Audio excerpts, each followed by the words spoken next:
Yo soy Francisco Villarán, soy uno de los médicos que participan en esta cátedra. Está el doctor Solís por detrás, el doctor Romero, mucha gente que sabe mucho de este tema, es muy importante, así que lo vamos a repetir muchas veces. Yo salí de la U hace un par de años, así que me acuerdo cómo eran un poco las cosas, las falencias que habían dentro de los ramos, así que espero poder ayudarlos con esta clase. ¿Ya? ¿Me escuchan bien? Sí, sí. Muchas gracias. La verdad tenía todo preparado, una cháchara de la fisiología, de muchas cosas, de la insuficiencia respiratoria. Los compañeros lo hicieron súper bien. Así que todos esos conceptos vamos a tratar de llevarlo al tiro a un caso clínico. ¿Ya? Eh, bueno, se presenta en el servicio de urgencia un paciente de 65 años, trabaja como panadero y viene por un cuadro de 4 días de disnea, tos productiva, sensación febril y mialgias. Tiene como antecedentes mórbidos un EPOC, Gold B, un tabaquismo detenido, hipertenso, diabético bien controlado y una obesidad central. Eh, en el ciclo estaba febril, 37,7, tenía una frecuencia respiratoria de 30 por minuto, una saturación de 80% en aire ambiental, una presión de 160 con 90, frecuencia cardíaca de 101 y un hemoglucotest de 200.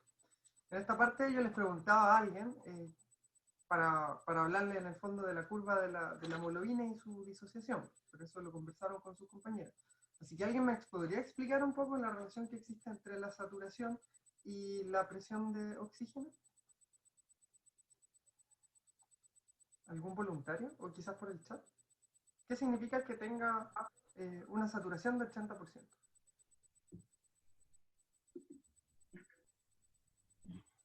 Diego. ¿Mm? Ah, que tiene una presión en eso. Que la verdad es que la curva se empieza a disociar un poco, no es lineal. Cae rápidamente la presión arterial de oxígeno. Así que claro, con una saturación menor a 90, solo podemos decir que es probable que tenga una PaO2 menor de 60, que lo califica entonces como una insuficiencia respiratoria.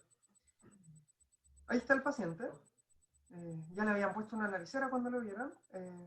Estaba vigil al examen físico, atento, tiene la piel tibia, bien perfundida, tiene la frecuencia respiratoria igual en 30, una expiración prolongada, usa musculatura accesoria, pero la saturación mejoró a 93% con 2 litros, sea lo que sea eso.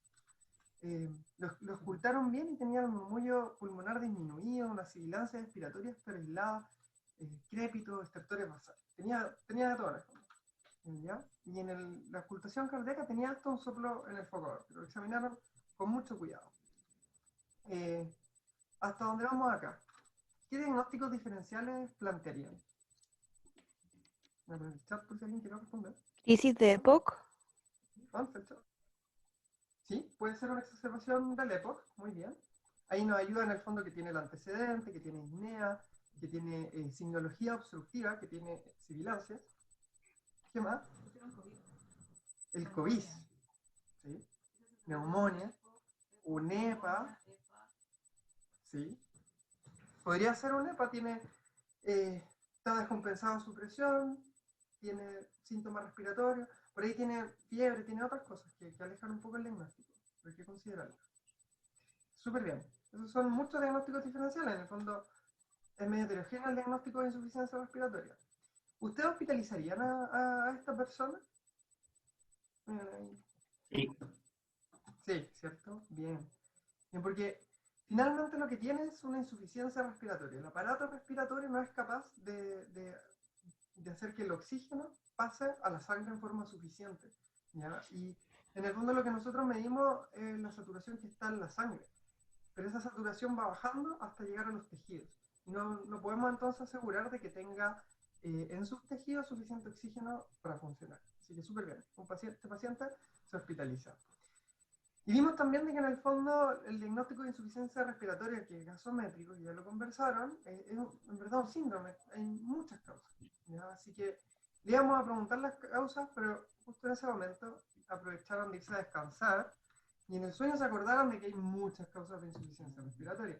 Así que les puse este cuadrito, que ya lo había puesto el doctor Romero en otras clases, que es para que ustedes recuerden de que todo el aparato respiratorio puede ser, en cualquier parte del aparato se puede encontrar la causa de esta insuficiencia respiratoria. Hay alteraciones del sistema nervioso central, en el fondo desde donde se comanda la respiración, enfermedades neuromusculares, síndromes de ocupación pleural, y uno va estructura por estructura pensando qué causas va a tener para lo que tiene sintomáticamente. ¿Qué alteración fisiopatológica tendría un paciente que tuviera, por ejemplo, una enfermedad neuromuscular?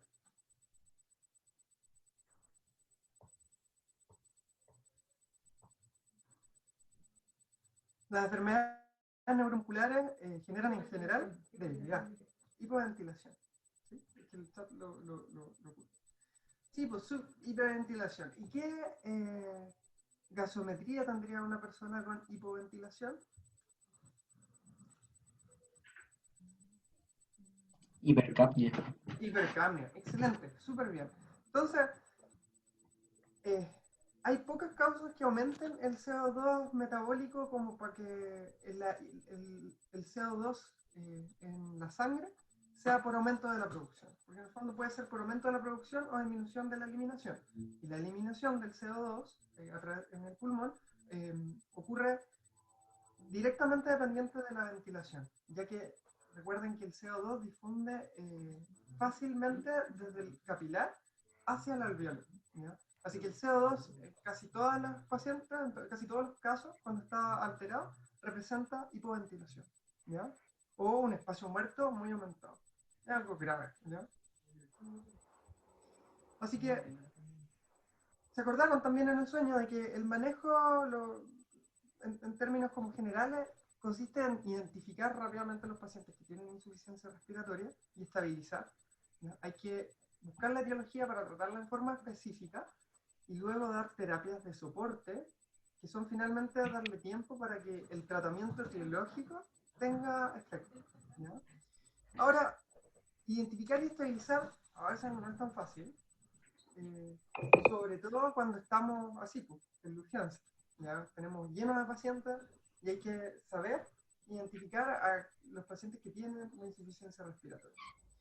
Ahí nos va a ayudar mucho a hacer una evaluación inicial, y un tip para que recuerden es ir a buscar y evaluar dirigidamente a aquellos pacientes que tienen trabajo respiratorio aumentado y que estén ocupando algún dispositivo que les dé alto oxígeno.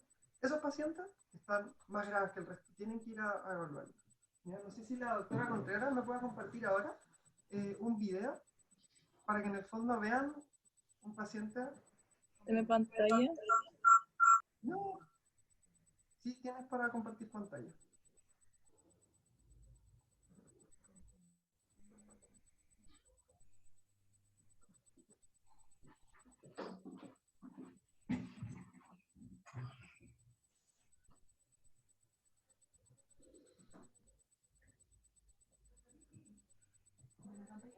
Sí, estamos viendo tu pantalla.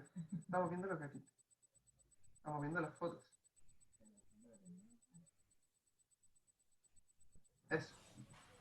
Bueno, esto es un paciente real. ¿Alguien podría decirme a qué nos referimos con que esté ocupando musculatura accesoria? Uso de musculatura intercostal, supraclavicular. Perfecto. Veámoslo eso. Veámoslo de nuevo. ¿Qué músculo está ocupando ahí?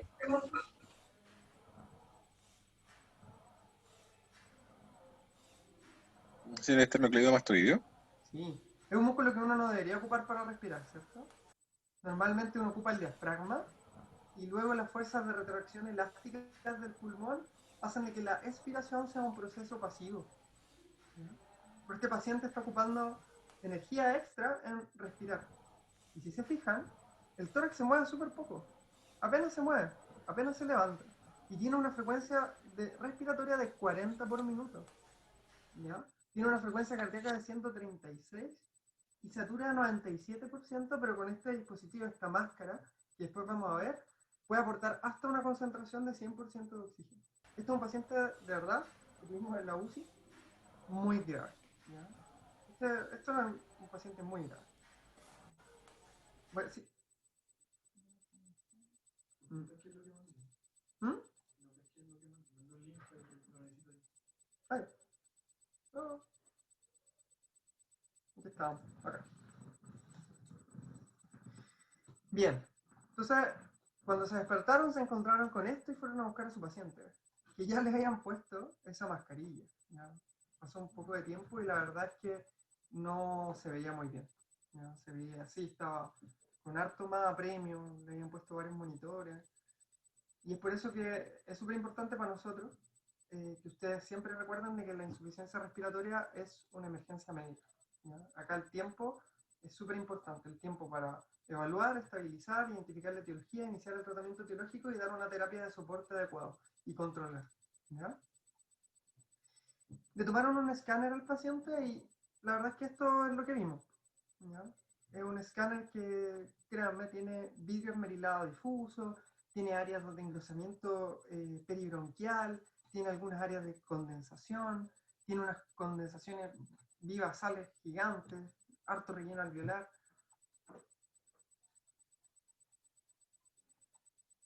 La realidad, cuando uno estudia insuficiencia respiratoria, se estudian los mecanismos fisiopatológicos, pero muchas veces los pacientes vemos que están todos involucrados, ¿ya? Y ahí, dependiendo de lo que vaya predominando, es que vamos a ir titulando las terapias de soporte. Y eso es lo que nos convoca hoy día, que son, a mí por lo menos, que son orientar un poco respecto a las terapias de soporte en insuficiencia respiratoria aguda, que las vamos a dividir en la oxigenoterapia, eh, que las vamos a separar en los dispositivos que otorgan bajo flujo y alto flujo, y esa separación va a depender de cuánto flujo de oxígeno puedan otorgar. Se habla de bajo flujo cuando dan menos de 35 litros por minuto y alto flujo cuando dan más de 35 litros por minuto. En alguna literatura he encontrado 40 litros por minuto. La verdad es que consisten de que todo el volumen minuto que uno pueda mover, en el fondo, lo que yo respiro, el volumen de aire, por la frecuencia respiratoria que tenga en el momento, sea suplida por el flujo que me está dando el dispositivo, ¿o no? ¿Ya? Y el soporte ventilatorio, chuta, se me ocurrieron varias cosas, que la vamos a separar en ventilación, soporte ventilatorio invasivo, ¿ya? O no invasivo. El soporte ventilatorio invasivo hace referencia a al uso de una vía aérea artificial, o sea, intubar al paciente, ¿ya? La oxigenoterapia es la administración de oxígeno por sobre la concentración normal y la vamos a ocupar para revertir la hipoxemia y disminuir el trabajo ventilatorio que está asociado a tratar de compensar esta situación. La indicamos principalmente en pacientes que tienen la hipoxemia de laboratorio y clínica de hipoxemia, pero también hay algunas condiciones clínicas como la intoxicación por monóxido de carbono, donde ocupamos oxígeno en altas concentraciones para intentar en el fondo desplazar la curva y cargar la hemoglobina con oxígeno, ¿ya? Antes de hablar de los dispositivos, quería que recordaran esto, que es la clásica curva de los volúmenes pulmonares. SVC es el volumen corriente. Pero si se fijan, nosotros tenemos, el pulmón tiene una gran reserva funcional que es SVRI y pasa abajo el VRE, que es el volumen de reserva inspiratorio y el volumen de reserva expiratorio. Entonces, lo que uno hace cuando necesita echar mano a esa reserva es aumentar el trabajo respiratorio, ¿ya? En el fondo, ocupar más energía, en el fondo ocupando uso de musculatura accesoria, para alcanzar esos volúmenes y compensar alguna situación que muchas veces no se resuelve, porque en el fondo, aumentando el volumen que yo muevo, muchas veces no resuelvo el trastorno fisiopatológico de base, ¿ya? El tema con el trabajo respiratorio es que los músculos, el uso de musculatura accesoria gasta mucha energía para la persona. Por eso es una condición de alta gravedad que ustedes tienen que tener en cuenta, ¿ya? Y ahí vemos, por ejemplo, el impacto que tienen los distintos patrones ventilatorios. Hay dos cosas que van a tener injerencia en la relación de la ventilación del paciente con el dispositivo, que son la frecuencia respiratoria, el volumen que está moviendo y el flujo, la velocidad que tiene para mover esos volúmenes. Sin embargo, solo analizando la frecuencia y el volumen nos damos cuenta que un paciente que está respirando a 20 por minuto y moviliza 500 ml de aire ambiental va a movilizar 10 litros por minuto del aire ambiental. Pero un paciente que estaba con apremio respiratorio, como el paciente que estábamos viendo, movilizando el mismo volumen, va a movilizar un volumen muy superior, ¿ya? Entonces, los dispositivos de oxigenoterapia de bajo flujo son aquellos que no suplen por completo la demanda del paciente. Tenemos las cánulas nasales, las mascarillas simples y las mascarillas con reservorio. Ustedes las mascarillas con reservorio, como la que tenía el paciente, muchas veces la gente le dice de alto flujo. Pero la verdad es que no generan alto flujo, ¿ya? Ahí lo vamos a mostrar en una tablita, generan una alta concentración de oxígeno, ¿ya? Y estos pueden tener o no tener recirculación, dependiendo si están o no tapadas las cositas. Ahí lo voy a mostrar. Esa es la cánula nasal. La verdad es que uno puede aportar hasta 3 o 4 litros por minuto sin generar irritación en la mucosa, ¿ya? Imagínense, si un paciente está moviendo 10 litros por minuto y uno le aporta 3 o 4 litros, la fracción de oxígeno, la fracción inspirada de oxígeno va a ser algo súper irregular, ¿ya? Por lo tanto, la característica de los dispositivos de oxigenoterapia es que la mayoría entregan una fracción inspirada de oxígeno al paciente que es irregular, que es imprecisa, ¿ya? Estos son, acá tenemos a la derecha la mascarilla, a la izquierda, la mascarilla simple, y a la derecha estas mascarillas con reservorios que puedan o no tener estas válvulas que hacen que recircule o no el aire. Acá tenemos un poco la relación entre los litros que entregan y la fracción inspirada de oxígeno, ¿ya? Quiero que se acuerden de esto. Una mascarilla con reservorio con más de 10 litros puede alcanzar una fracción inspirada de hasta el 100%, ¿ya? No significa que entregue un alto flujo, porque 10 litros en el segundo paciente no es el 100% de su demanda, ¿cierto? Pero va a entregar una concentración de 100% de oxígeno, ¿ya? Porque además tiene este reservorio de oxígeno que va a hacer mayor el espacio muerto. No quise profundizar en esa relación, porque en el fondo igual el concepto es que esa mascarilla en particular entrega una fracción inspirada alta, pero que no necesariamente se acopla a las demandas del paciente, ¿ya? La máscara simple,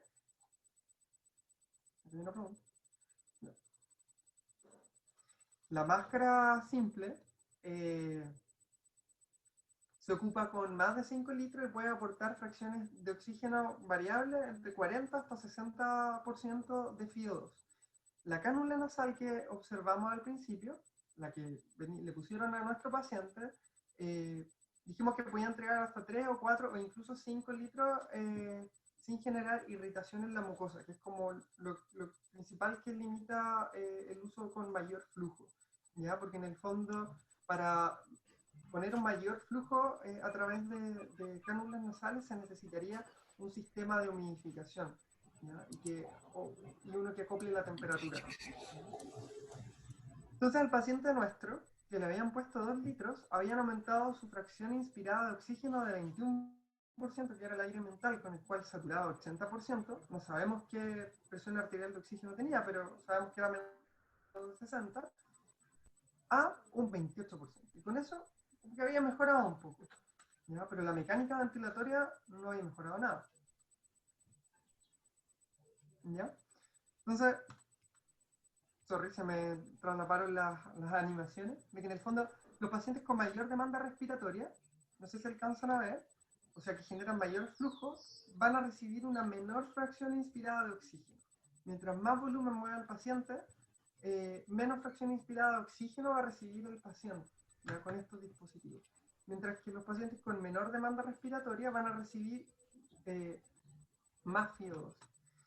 Por lo tanto, con este tipo de dispositivos lo que tengo también es un mayor riesgo de efectos adversos.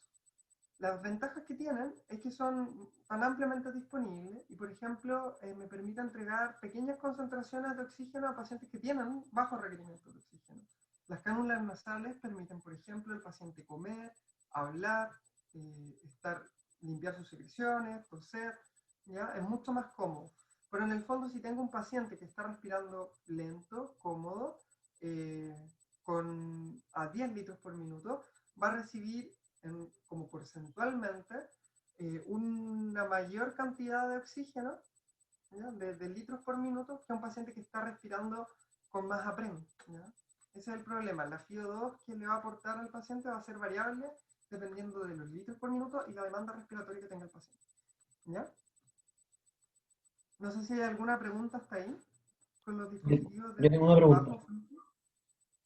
Bueno, En el fondo, el riesgo de hiperoxia es solamente cuando tenemos pacientes que no tienen tanto apremio ventilatorio con los dispositivos de solo de bajo flujo. no, el riesgo de hiperoxia está siempre que uno administra oxígeno, ¿ya? Ya. Por eso los dispositivos se tienen que titular. Ahora, en general, cuando uno necesita ocupar una concentración de oxígeno de más del 50%, hay otros mecanismos fisiopatológicos que están interviniendo y muchas veces necesitan otro tipo de soporte. Entonces, cuando encuentran a un paciente con una mascarilla con reservorio, la verdad es que hay que evaluar bien si es que ese paciente además no necesitará algún soporte ventilatorio o alguna otra maniobra que se han empezado a ocupar ahora en COVID, que lo vamos a mencionar después. El tema de la hiperoxia con los dispositivos de bajo flujo es, por ejemplo, un paciente tipo con un EPOC, que la verdad es que tenía una exacerbación y saturaba 88%, pero estaba sibilando. Y le pusieron al tiro una máscara con reservorio con 60% de FiO2, ¿ya? Los pacientes con EPOC dependen de la sensibilidad de sus quimioreceptores que generan el gobierno sobre su bulbo respiratorio. Necesitan estar con cierta hipoxia, ¿ya? Entonces, cuando uno bloquea eso, el paciente empieza a hipoventilar, ¿ya? Es como el setting donde uno puede que los pacientes se descompensen con cánula o con máscaras de oxígeno, ¿ya? Ahora bien, la oxigenoterapia siempre se titula, ¿ya? Y va a ir de acuerdo a las necesidades, que lo vamos a conversar después, ¿ya? Ahora, los dispositivos de alto flujo, hay dos principalmente que son las mascarillas con efecto Venturi, o las Venturi que se conocen, y las cánulas nasales de alto flujo. Ahí tenemos la Venturi. En el hospital, bueno, hay de muchos colores, pero disponemos de dos, con esta verde y la sección blanca, ¿ya? Súper importante que se acuerden de eso, porque al menos en la región todos ocupan esos colores para diferenciar la fracción inspirada de oxígeno y los litros que necesitan.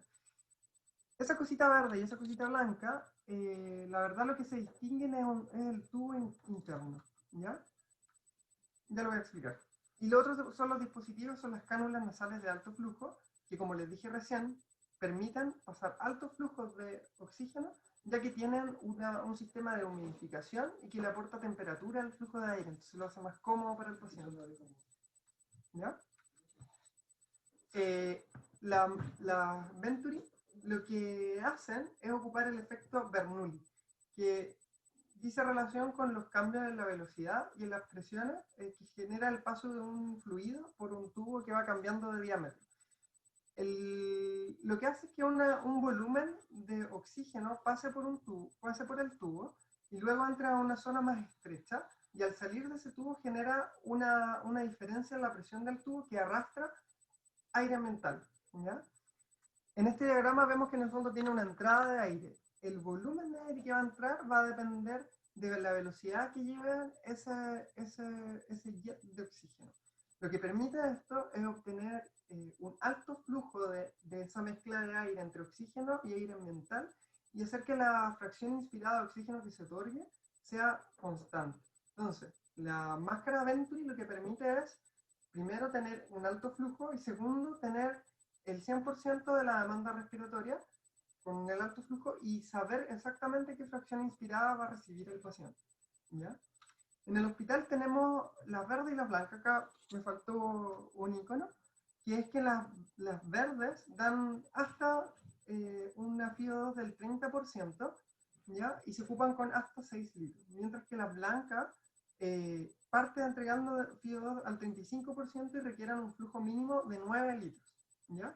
Eso recuérdenlo, ¿ya? Eso siempre lo preguntamos, qué dispositivo ocuparía, para cuánta FiO2 da cada dispositivo, ¿ya?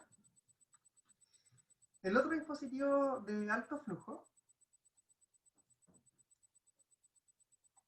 lo voy a mandar, lo que pasa es que cambié la presentación porque en este computador me pasó lo mismo ayer, que cambian algunas cositas. No aguanta todas las animaciones. La verde da hasta 30% ocupando 6 litros. Y la blanca da hasta 50%, pero parte desde el 35% usando 9 litros. Ahora, claro, la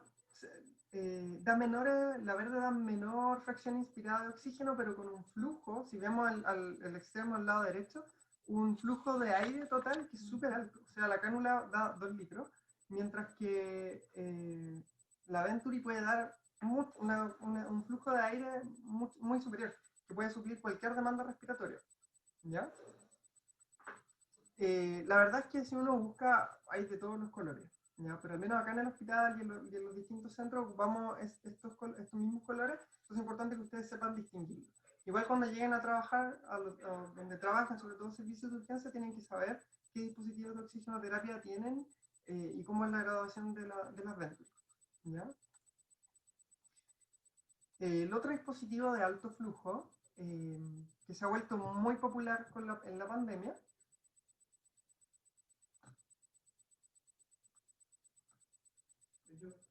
el efecto Venturi puede generar flujo total. Claro. Son las cánulas nasales de alto flujo.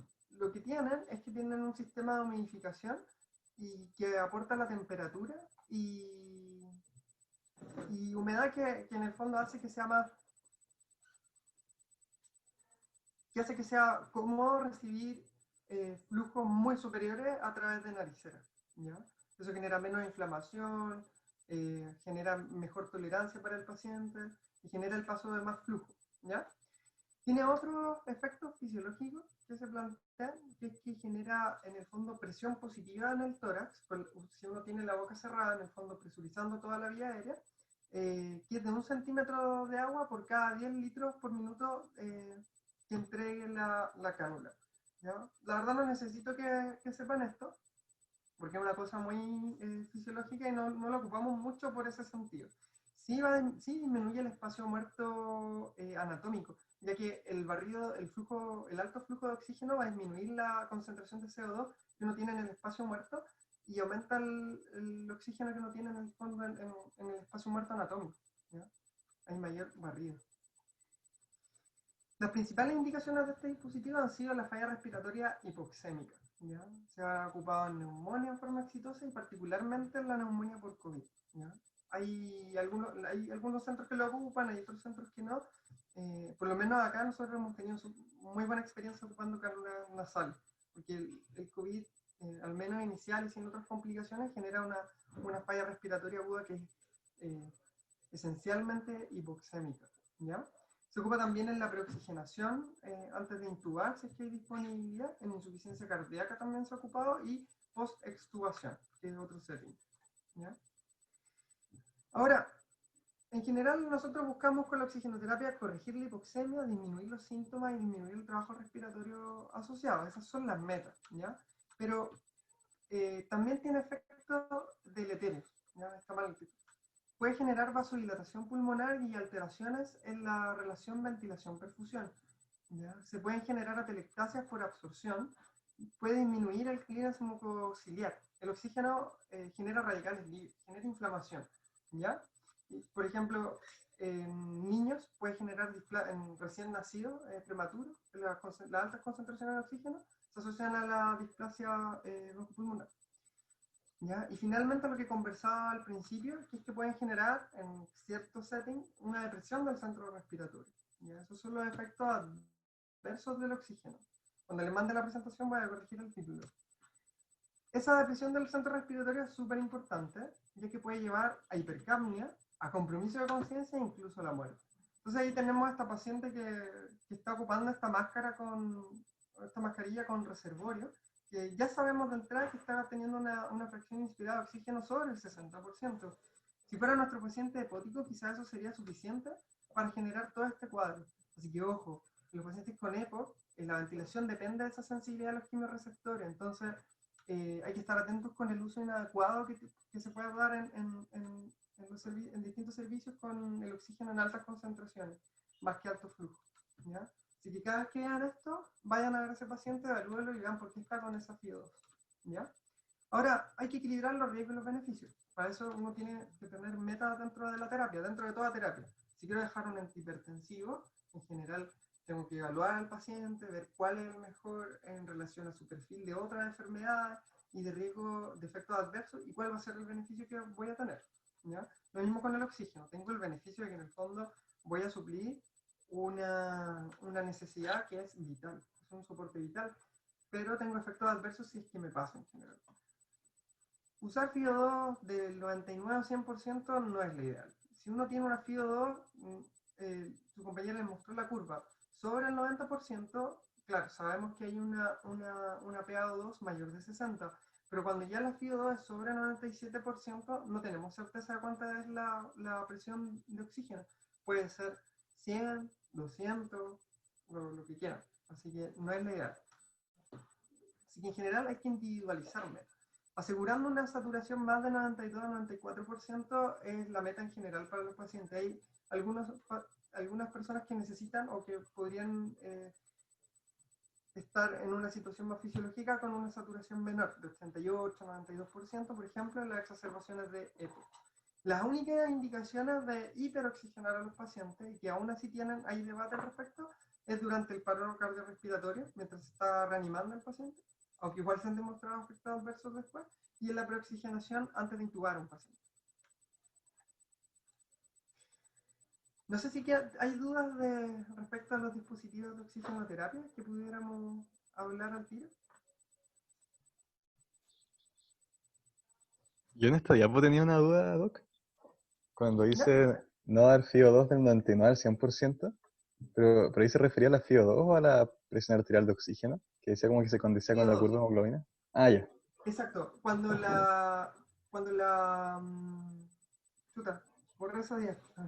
Bueno, cuando la saturación de la hemoglobina pasa del 90%, la relación con la presión arterial de oxígeno va cambiando. Entonces, Sí. si satura 100%, no significa que la PaO2 sea 100. No sé si me entiendes. Puede ser 100, Sí. puede ser 130, pero en el fondo no sabemos cuánta presión arterial de oxígeno tiene, ¿ya? ¿Y cómo se condice entonces la FIO2 con la PaO2? Son como... No, como que no me queda muy claro eso, como si Ya. cuánto porcentaje hay de FIO2, cuánto me da de presión arterial. No cacho. Pucha, también, mira, lo que pasa es que eso tiene que ver con la cascada de oxígeno. En la presentación final va a ir una diapo de la cascada de oxígeno.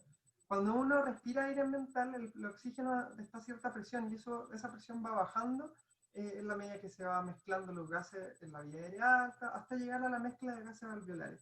Cuando uno aumenta la fracción inspirada de oxígeno por sobre 21, uno lo que hace es aumentar el oxígeno que parte en esa cascada, ¿ya? Hacer que finalmente que el oxígeno a nivel del alveolo sea mayor, ¿ya? Y generar en el fondo un mayor delta de presiones que pueda difundir. No sé si me expliqué bien. ¿Carlos? O sea, la respuesta es que no existe una correlación entre FIO2 y PaO2. Hola, Robin. Hola, Robin. ¿Hola? Sí, Y lo que él te está preguntando es si existe una Solo correlación. luna. ¿Ah? Solo cuando satura 90. Solo cuando satura Claro. 90. Claro, solo en el punto de inflexión ya. de la curva.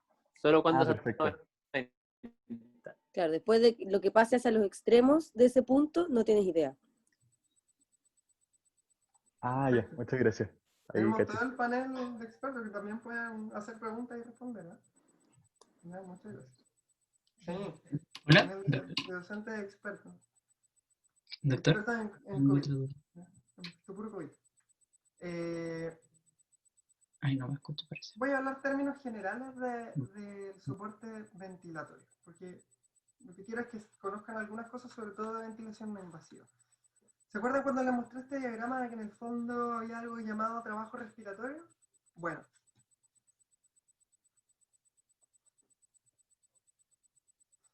El trabajo respiratorio aumentado se suple con estos dispositivos de ventilación mecánica. El trabajo respiratorio muchas veces no va a depender de la PaO2, ¿ya? depende de otros factores. El paciente que teníamos en el video que nos mostró la doctora Contreras, estaba saturando 97%, tenía una alta concentración, ¿sí? Pero estaba saturando 97%. Por eso lo hacía a expensas de mucha FiO2 y ocupar la musculatura accesoria en forma excesiva. Eso genera un aumento en el consumo de oxígeno del cuerpo, ¿ya? Los músculos tienen que ocupar, con músculos que normalmente no tienen un trabajo, empiezan a trabajar y el diafragma ocupa toda su potencia y puede consumir hasta el 25% del gasto cardíaco, ¿ya? Eso es mucho. Eso es lo que consume, eso es lo que pasa, no consume el riñón, por ejemplo. Es un volumen de sangre que normalmente no pasa por ahí. Y obviamente empieza a hipoperfundir otros territorios. Así que las situaciones de trabajo respiratorio aumentado son muy graves, ¿ya? Y nosotros las podemos identificar clínicamente por la taquipnea, la polipnea, el uso de musculatura accesoria, ventilando en general, la hipercapnia, el compromiso de conciencia si evoluciona y la muerte, ¿ya? Las terapias de soporte ventilatorio se diferencian si necesitan o no una vía aérea artificial. Las que necesitan una vía aérea artificial son estos dispositivos. El naranjo, que es un ventilador de transporte, que es un ventilador pesado, ¿ya? Y en general las terapias de soporte ventilatorio consisten en la administración de presión positiva sobre la vía aérea. Ahí lo que vamos a suplir, podemos darle FiO2, pero lo que vamos a suplir principalmente va a ser el trabajo respiratorio, ¿ya? ¿Qué tan pesado es? Es muy ¿Qué tan pesado. pesado es? ¿Muy pesado? Es muy pesado, sí. ¿Qué tan eso nunca lo he antipático es? levantado. Tiene unas rueditas. Tiene unas rueditas que como carrito. Igual pesado que Felipe. Igual, más o menos. ¿Y qué tan antipático? Oh. No, ahí ya no me voy a meter. Bueno, el ventilador de transporte ya va a pesar como unos 15 kilos, más o menos. Un dispositivo pesado. Pero se diferencian por las presiones y flujos que generan, no porque tan pesados sean, ¿ya? Bueno, cuando ustedes piensan, identifiquen a un paciente que está con insuficiencia respiratoria y sobre todo que tenga signos de trabajo respiratorio aumentado, que esté con insuficiencia ventilatoria, hay que pensar en el fondo darle ese soporte, ¿ya? Conectar a un paciente a un ventilador mecánico es el primer problema. O sea, son muchos problemas. Lo primero es asegurar esa vía aérea artificial. Para eso hay que saber intubar y por lo tanto después tiene que quedar sedado, por lo tanto el paciente tiene que estar bien reanimado, tiene que estar bien monitorizado, tengo que saber, entender la relación entre el volumen y un montón de otras cosas y problemas, que lo que finalmente quiero que sepan es que cuando ustedes identifiquen a este tipo de pacientes, pidan ayuda, ¿ya? En el lugar que están. Siempre va a haber gente disponible, números de teléfono, para en el fondo guiar en todas esas cosas, ¿ya? Respecto a los ventiladores, así que eso es lo que voy a decirles de los ventiladores invasivos, que no es el tema de esta clase. El doctor Romero los puede ayudar 24/7, sobre todo el doctor Romero y el doctor Solís. Que muy, ahí la doctora Getty respondió. Ya. Respecto a la ventilación mecánica, permiso. Ahí, ¿qué número es ese? Bueno, agreguen ese número, no es el mío, para pedir ayuda en caso de que necesiten conectar a un paciente al ventilador mecánico. Respecto a la ventilación mecánica no invasiva, es la administración de presión positiva sobre la vía aérea, pero la ventaja que tienen es que ocupan una interfaz, ¿ya? Que reemplaza en el fondo esta vía aérea. Si se fijan, esta es como una mascarilla espacial, y lo que tiene son unos sujetadores. Esa mascarilla va a presión y se genera un sello en el fondo entre la piel y la mascarilla que evita o intenta evitar de que existan fugas de aire. Por lo tanto, hace que la vía aérea quede presurizada, ¿ya? Y lo que va a hacer, ahí tenemos otra interfaz. Ahora hay una que el doctor Ugarte hizo populares, que son como unos Helmer, ¿ya? Pero hay muchas interfaces que van en el fondo a ir dependiendo del tipo de paciente y el setting en el que se utiliza la ventilación mecánica no invasiva. Entonces, esa presión sobre la vía aérea puede ser, si se fijan, acá, en la línea de presión, la ventilación espontánea, normalmente uno inspira en presión negativa, uno ocupa presión negativa para generar el flujo de aire hacia los alvéolos. En cambio, en la presión positiva, ocupa una presión positiva, que es lo que va a mover el flujo de aire hacia los pulmones. Y aquí tenemos dos tipos de ventilación, dos tipos de modos principales, que son el CPAP, que es una presión positiva continua. Ahí lo vemos en el gráfico, que en el fondo aplica una presión, ¿ya?, que se mantiene estable durante el ciclo respiratorio, y el paciente genera en el fondo las variaciones que van a generar el flujo de aire. La principal indicación de este tipo de ventilación es la insuficiencia cardíaca, ¿ya?, para que se acuerden. Y el segundo modo es el BiPAP, que ocupa dos niveles, ¿ya? El EPAP, que es la presión basal, y el IPAP, que es la presión más alta. Entonces tenemos una presión basal, que en el fondo mantiene los alvéolos reclutados, ¿ya?, y una presión más alta, que lo que hace es ayudar a la inspiración. Este tipo de ventilaciones, de modo ventilatorio, permite aliviar el trabajo respiratorio, ¿ya?, porque en el fondo suple esa necesidad de ocupar la musculatura accesoria, ¿ya? La ventilación mecánica no invasiva tiene varios requerimientos. Necesitamos que el paciente esté despierto y nos pueda cooperar, porque en el fondo necesita estar con una máscara y con un flujo de aire que es como sacar la cabeza por la ventana de un auto a alta velocidad. Y con eso estar tranquilo. Necesita manejar bien las secreciones. En el fondo, si no es capaz de toser y botar su propia expectoración, no va a poder, se va a tapar, le va a complicar eso, ¿ya? Que no esté tan grave, que eso después lo voy a especificar. Necesitamos tener los dispositivos para hacer la ventilación mecánica y las interfaces. Y si viene una terapia que tiene una ventaja, que se puede hacer fuera de la UCI, requiere que haya un equipo entrenado. ¿Ya? La ventilación mecánica no invasiva es súper útil en algunos pacientes, pero necesita que haya no solo un médico que sepa indicarlo, que sepa las indicaciones, sino que sepa interpretar la mecánica, los volúmenes, que sepa evaluar la respuesta, que sepa interpretar las curvas, y un equipo que va más allá, que son de kinesiólogos, de enfermeras, que también permitan monitorizar y guiar la terapia del paciente. En la práctica, en muchas unidades, la terapia no invasiva, el médico muchas veces la indica, y los kinesiólogos están ahí atentos con el paciente, ayudando en el fondo a solucionar los problemas de la interfaz, generando las presiones o acoplando las presiones que sean más cómodas para los pacientes, ¿ya? Pero tiene varias ventajas, por ejemplo, y evita todos los riesgos asociados a la intubación y las complicaciones de la ventilación invasiva. Todos los problemas relacionados a la intubación, relacionados a infecciones, a la sedación, etc. Y es mucho más cómodo, permite al paciente estar despierto, poder comer, poder beber, poder hablar, todas las cosas, ¿ya? Y se puede iniciar fuera de la UPC. Pucha, les pido disculpas por el cambio de formato, ¿no? Pero tiene algunas desventajas, que es que no asegura el volumen corriente, porque lo que yo meto no es un volumen, sino que meto presiones, ¿ya? Meto diferencias de presión, y con eso debería estimar un volumen que es variable. Si nos fijamos en la primera curva, el volumen que va metiendo va variando, y que en el fondo no me asegura que el paciente no se haga daño. El volumen en exceso, cuando uno lo pone en presión positiva sobre los pacientes, genera daño, genera inflamación. Hay complicaciones propias, la fuga, las asincronías, que en el fondo la persona ventile peor con esta presión positiva.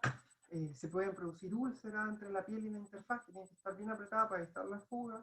Así que tiene ciertas complicaciones. Y la principal es que si es que la indico mal o no la controlo en forma adecuada, y esto es súper preguntable, quiero que se lo queden, que es retrasar la intubación. Porque retrasar la intubación y el soporte ventilatorio en un paciente que lo necesita, se asocia a mortalidad, ¿ya? La gente que se intuba tarde se muere más, ¿ya? Por eso hay que estar atentos a los predictores de éxito de esta terapia. En general, tiene varias indicaciones con alta evidencia, y todas se cruzan en la hipercapnia. En el fondo, de que el paciente, más que una hipoxemia muy severa, tenga un trabajo respiratorio inadecuado.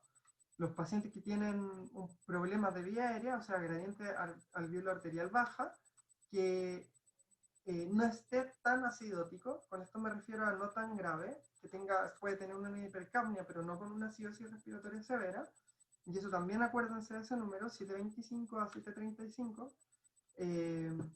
y que tenga en general predictores de respuesta precoz, o sea, que baje el CO2, que se normalice el pH, la frecuencia respiratoria o el trabajo respiratorio en las primeras horas, ¿ya? Por lo tanto, hay pacientes que uno sabe que tienen más probabilidad de andar mal, donde debería evitarlo, independiente que tengan una enfermedad donde se beneficien mucho, que son los pacientes que están muy graves, que además de un EPOC exacerbado, tengan una falla renal aguda, o que eleven el lactato mucho, o que estén hipotensos, con mucho compromiso hemodinámico. Ese tipo de paciente, aunque tenga hipercapnia, un EPOC exacerbado y tenga muchas cosas a favor, sabemos que necesitan mucho soporte para normalizar en el fondo el medio interno, ¿ya? Una hipoxemia muy severa, y ahora eso es algo que se está evaluando, sobre todo con esto del COVID, que tengan alta carga secretoria y sobre todo que no lo maneje bien, gente que no se pueda ajustar a la interfaz, por ejemplo, trauma o malformaciones faciales, o gente que simplemente no tenga el suficiente fuelle propio para poder generar las pequeñas variaciones, ¿ya? Las principales indicaciones, las que tienen más evidencia, son el EPOC exacerbado, y ahí el modo más utilizado es el BiPAP, ¿ya? Esas son las indicaciones numéricas de la mayoría de los estudios en los cuales se inicia el EPOC, y lo que permite es disminuir la tasa de gente que se intuba con EPOC exacerbado si se inicia precozmente.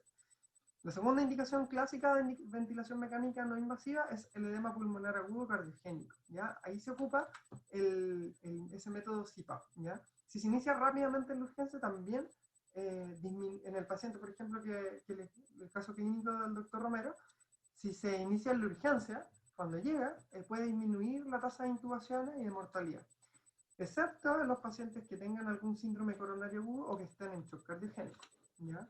También se ocupa en inmunosuprimidos, en neumonía asociada a neumocitis en el caso de VIH, en pacientes hemato-oncológicos. Hay un estudio bien interesante que muestra que se puede ocupar en los pacientes donde los riesgos que significa intubar a alguien son muy altos, en exacerbaciones de enfermedad pulmonar difusa, que en general tienen un mal pronóstico, entonces conectarlo a un ventilador mecánico muchas veces le hacen más mal, porque uno no puede sacarlo después. Y otros que son cuando uno está tratando de sacar a pacientes que ya hayan tenido una falla respiratoria hipercápnica, o pacientes que no sean candidatos por otras comorbilidades a dar soporte invasivo. De esto quiero que recuerden en el fondo el EPOC exacerbado y el edema agudo cardiogénico, y que se recuerden también los predictores de falla, ¿ya? Porque en el fondo quiero que ustedes, si en alguna vez tienen la posibilidad de estar en un centro donde puedan iniciar ventilación no invasiva, sepan más o menos cuáles son los requerimientos y en qué pacientes simplemente hay que intubarlos precozmente, ¿ya? Así que como comentarios finales, espero que les haya gustado la presentación. En el formato final van a ir otras diapos que hablan de fisiología y que espero les puedan ayudar a entender algunas otras cosas. Pero la insuficiencia respiratoria tiene que quedarles claro, es una emergencia médica, ¿ya? La terapia de soporte debe iniciarse iniciarse inmediatamente cuando se identifique y racionalizarse según los requerimientos que tenga, ¿ya?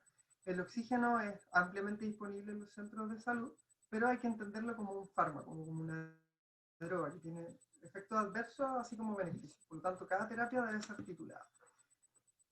El aumento del trabajo respiratorio suele requerir un soporte ventilatorio, y eso es muy importante que lo tengan claro, porque para evitar eso, en el fondo, ir aumentando la concentración de FiO2 en pacientes que lo que realmente necesitan es soporte ventilatorio.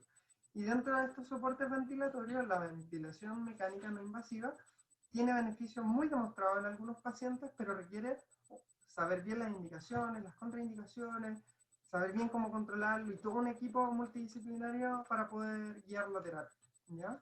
Y la ventilación mecánica invasiva en sí mismo, como todo lo que hemos conversado, es una terapia de soporte, de darle espacio a que que los antibióticos en una neumonía, los diuréticos en una falla cardíaca, en un edema pulmonar agudo, hagan su efecto, ¿ya? Entonces tiene beneficios, no puede dejar de respirar, pero tienen muchos riesgos y efectos adversos. Así que cada vez que se ven enfrentados a este tipo de pacientes, sobre todo con falla ventilatoria, piden ayuda, pero si es necesario, sepan que deben intubar al paciente en forma más precoz, ¿ya? Y sobre todo no retrasarse con la ventilación no invasiva. Eso. Muchas gracias. Ahora, está todo el equipo atrás. Así que me gustaría responder algunas preguntas si tienen. Es un tema que les vamos a preguntar. Tienen que saberse los dispositivos, cuánta fracción de oxígeno dan, la diferencia de alto flujo, bajo flujo y todas esas cosas. Y aparte tenemos a todos los docentes poniendo atención a la clase, así que les pueden responder. Hola, no sé si me escucha ahora. Sí, se escucha bien. ¿Sí? Ya, bacán. Tengo dos dudas. Una es de ahora último, de la ventilación no invasiva, en donde hablaba del uso de, o sea, las indicaciones en pacientes inmunosuprimidos, y había otro que creo que decía como enfermedad pulmonar difusa. ¿Se ocupa más el CPAP o el BiPAP? Depende un poco, en general, BiPAP. En general BiPAP, ya, bacán. Y la otra era como algo que me quedó pendiente de cómo... ¿Puedo complementar esa respuesta? Sí, pues obvio. Ya. El BiPAP o el CPAP no depende de la patología, depende de lo que quiera el paciente. Ese es el principio básico, ¿ya?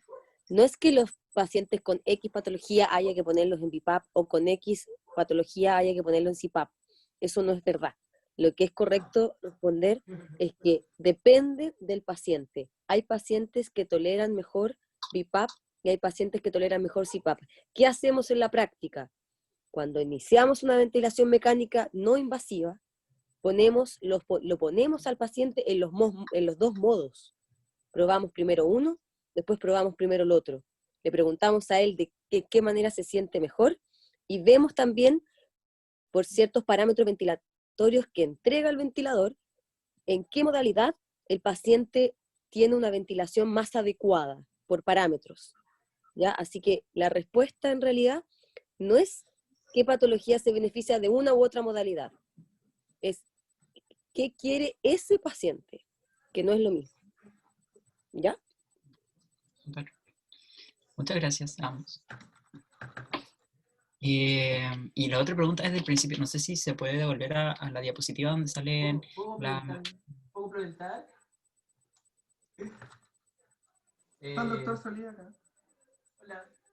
Yo creo que es importante que todos cuando aprendemos, a veces aprendemos porque se le enseña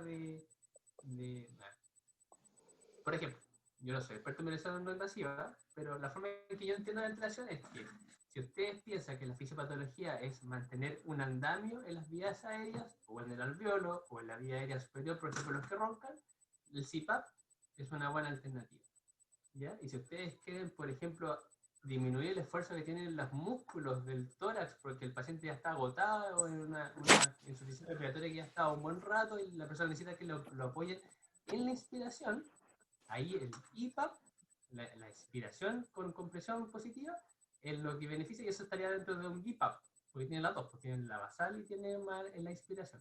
Esa es mi forma de entenderlo. Entonces, como dice la autora, uno tiene que ver qué le quiere poner al paciente, porque en el fondo nada es blanco y negro, ¿ya? Y en mi forma de entenderlo, quizás lo puede hacer más sentido así y otra persona de otra forma. Eso. Tal cual, yo creo lo mismo. Yo lo que creo es que hay pacientes que necesitan más soporte en la inspiración que otros. No depende tanto, es cierto que se ha visto que en ciertas patologías anda mejor esta modalidad que la otra, pero lo que vemos en la práctica no es así, ¿ya? Depende de qué quiere ese paciente. ¿Necesita más soporte en la inspiración o no? No necesita tanto soporte en la inspiración, ¿ya? Y ahí depende un poquito, por eso te digo que en la práctica lo que hacemos es probar cómo le va mejor a ese paciente. Bacán. Bueno, la otra era... Sí, la cagó, o sea, la super fan equipo. La otra era, no sé si se puede volver a la diapositiva donde sale la mascarilla simple o donde sale como el porcentaje de fracción de inspiración y el flujo. Sí. Que me queda una duda porque... Tenía mucho. Sí, era mucho, que quedó pendiente de hace mucho rato. Ya, ¿esa? La cosa es que salía, me queda la duda, porque si un paciente tiene un 10 litros por minuto de flujo constante por un, no sé, porque tiene una frecuencia respiratoria de 20 y 500 ml por cada ventilación. ¿Cómo con una, por ejemplo, una máscara de 5 litros compenso todas las necesidades del paciente? Eso, pues, no compenso todas las necesidades de flujo del paciente. Aporto un oxígeno en cierta concentración. ¿Ya? ¿Y no sería peor Es entonces? el concepto distinto. ¿Y no sería peor? Puede ser peor. Por la FIO2 que la Por la entrego, FIO2 que va la a entrego, depender va del el volumen total. total de aire que estoy ventilando. Entonces, es variable. Por eso hay tanta variabilidad. ¿Ya? Ahora, ese de que 1 litro se asocia a 24% de FIO2 y 3 litros se asocia a 32 y 2 litros 28 es como clásico, así que eso apréndanselo. Pero el resto, por ejemplo, las máscaras con reservorio, es súper variable. ¿Ya? Habitualmente se ocupan con de 8, 10 litros para arriba y uno no sabe bien qué FIO2 tiene. ¿Ya? Carlos Ya. quiere responder eso. Muchos años de diferencia. Doctor, entendió bien el concepto. Lo que pasa es que la mascarilla con reservorio. Se está acoplando. Es que quita el audio ahí. Ya, lo que pasa es que la mascarilla con reservorio no tiene alto flujo, sino que tiene el flujo que da el, ¿cómo se llama? La bolsa y lo que le estamos poniendo oxígeno. ¿Ya? Entonces, ¿qué es lo que va a pasar? Si el paciente requiere más flujo que ese, lo va a desinflar la bolsa y se va a ahogar y se va a tratar de sacar el sistema de ventilación, que es muy frecuente en la urgencia, y cuando el flujo del paciente es muy alto por el trabajo respiratorio, así 20 litros, 25 litros, y no está con una mascarilla de alto flujo, o no está con una canula nasal de alto flujo que puede darle ese flujo, lo que va a hacer es sentirse muy incómodo con el sistema de oxigenoterapia y se lo va a sacar. ¿Ya? Por eso la mascarilla con reservorio, o sea, es una de las cosas que yo más le hago, le recalco en esta clase, que me la quitó Francisco porque era mía, es que cuando el paciente desinfla la máscara con reservorio, ese paciente está con demasiado trabajo respiratorio y tienen que pasarse a un sistema de oxigenación distinto o tienen que intubarlo. Ojo con el reservorio. Cuando llegan, le decía, cuando llegan a un turno, tienen que ver y parte de su turno tienen que ver lo que está más grave. Y una de las cosas graves, por ejemplo, un paciente que está sangrando, un paciente que está comprometido de conciencia, un paciente que convulsiona. Pero también, fíjense bien, en todos los pacientes que tengan una bolsa como mascarilla con reservorio. Significa que ese paciente necesita una FIO2 muy alta o necesita un flujo muy alto y es el paciente que va a claudicar. Esa mascarilla es una mascarilla que debería durar un tiempo corto. ¿Ya? Ya. Yo quiero hacer una pregunta muy práctica. ¿Quién se atrevería a responderme? ¿Se acuerdan la clase de EPA que hicimos el martes? El martes, sí, el martes. Ya. ¿Cuál le pondrían? ¿Una mascarilla de alto flujo o una mascarilla de reservorio? Un paciente que llega, como yo les conté, dramático, así bien, con signos de insuficiencia respiratoria, con uso de musculatura accesoria. ¿Cuál se les ocurriría en primera instancia poner? De alto flujo al De tiro. alto flujo, Bien, bien, muy bien. porque está demasiado disnéico en el fondo, ¿Y qué tengo que aportarle? ¿Más FIO2 o más flujo? más flujo. Eso, estupendo, muy bien. Y la última duda que tenía es que, bueno, se habló y también en el caso que presentaron mis compañeras antes, de la diferencia entre la presión alveolar y la presión arterial de oxígeno. La presión arterial de oxígeno se obtiene de los gases arteriales, pero no sé dónde sacan la presión alveolar, como si se condice con alguna de las presiones inspiradas o algo así, o es como estándar.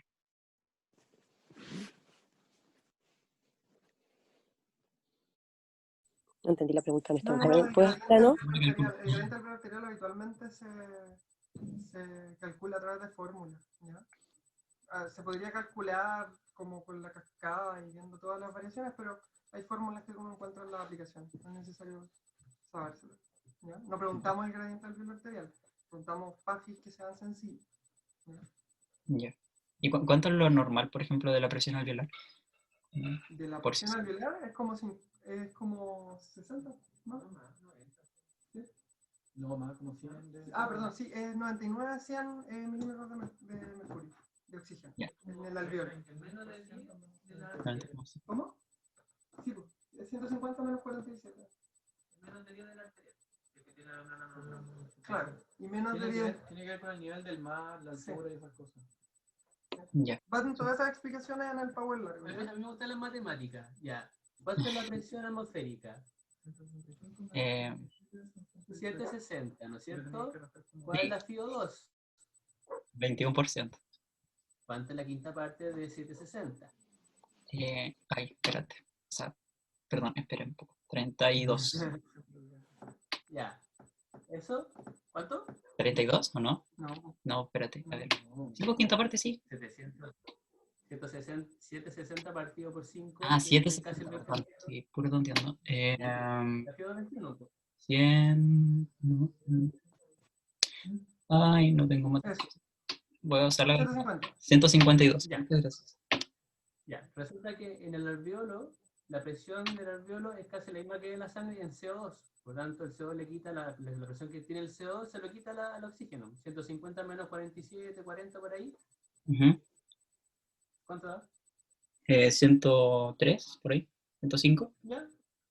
Una membrana alveolar que está bien, perfunde rápidamente el oxígeno y por tanto la diferencia entre la sangre y el oxígeno no varía mucho más de 10. Si es una diferencia alveolar más de 10 o 20, es patológico. 20. Entonces, 20. Entonces, si es diferencia de 10 y dentro del alveolo es 10, ¿cómo será en la sangre? 103 menos 10. 103 menos 93. O sea, por ahí anda la presión normal de oxígeno en la sangre para que la hemoglobina esté saturando lo que te satura a ti y a mí, que son 98 por ahí. ¿Ya? Ya, acá. Para que Perfecto. alguien sature 90, significa que en su sangre la presión de oxígeno es 60, APP. Eso puede ser o porque la membrana está gruesa, o porque a los alveolos llega poco oxígeno, o muchas otras cosas más. Le voy a usar le voy a quitar el culo a usted. Perdón. Muchas gracias. Ya, pues. El doctor Romero quería hacer la clase siguiente. Sí, seguir con la clase. ¿Ya? Cualquier. No. Le voy a mandar el correo acaso cualquier pregunta que tengan que les pueda. dar. ¿Presentación? Sí. Ya. Bien. Todos dicen que yo estoy un poco rayado con esto y puede ser que esté un poco rayado actualmente con esto, pero porque en verdad lo encuentro extremadamente útil. ¿Ya?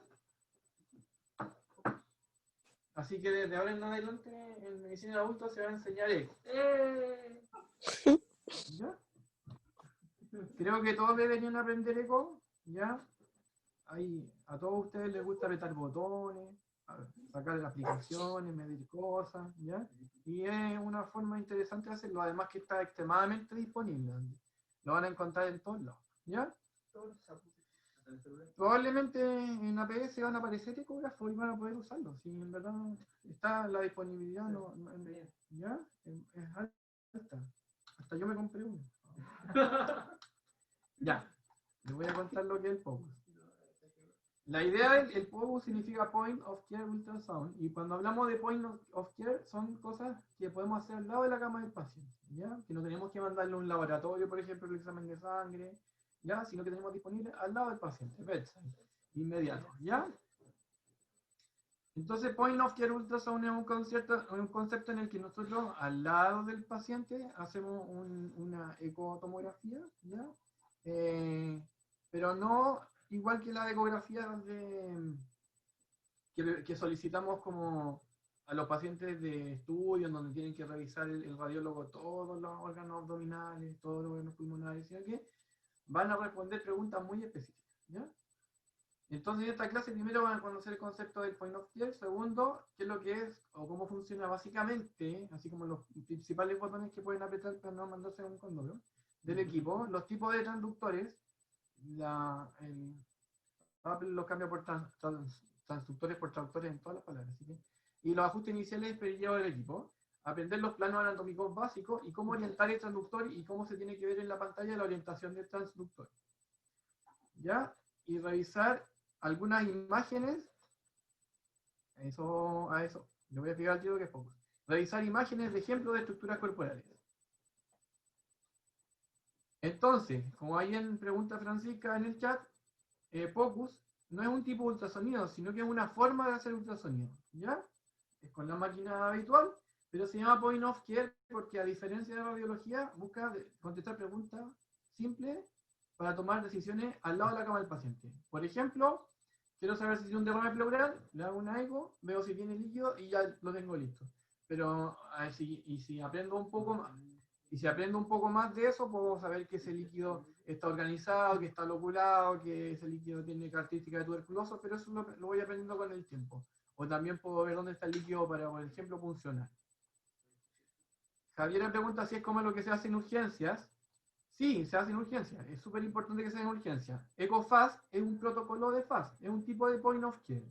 ¿Ya? Hay varios protocolos, el FAST, el RATCH, que son protocolos en donde nosotros vamos a buscar en lugares específicos de la anatomía cosas muy específicas. Por ejemplo, en el caso del FAST, el FAST lo que va a buscar es el líquido libre abdominal para detectar que en el paciente politraumatizado tenga sangre. ¿Ya? O sea, point of care es el ultrasonido que hacemos nosotros, que somos personas no radiólogos, para poder tomar decisiones. Y dentro de ese point of care tenemos el EcoFast.